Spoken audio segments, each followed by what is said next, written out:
রাত তখন 2টা। আরিয়া গভীর ঘুমে আচ্ছন্ন ছিল। হঠাৎ সে শুনল বাবার কণ্ঠ, আমাকে কেউ একটু খাবার দাও, খুব খিদে পেয়েছে। আরিয়া ভাবল মা তো এখন ঘুমোচ্ছে, তাই সে বাধ্য হয়ে রান্নাঘরে গিয়ে রুটি আর ডিম বানালো এবং বাবার ঘরে খাবার দিতে গিয়ে দেখলো সেখানে বাবা নেই।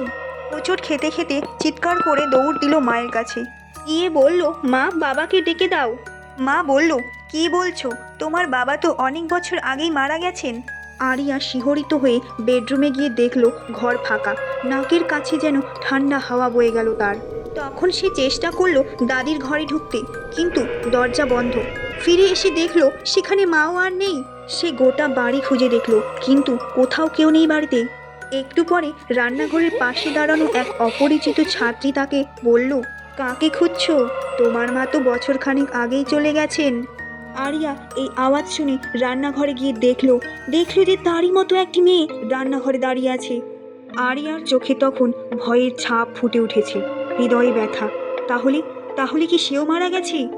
রান্নাঘরে থাকা মেয়েটি হেসে উঠল, বলল, ঘুমোও। কিছুক্ষণ পরে আরিয়া নিজেকে দেখতে পেল তার শোয়ার ঘরে। তখনও ঘড়িতে রাত 2টা। তাহলে এতক্ষণ কি ঘটলো তার সাথে?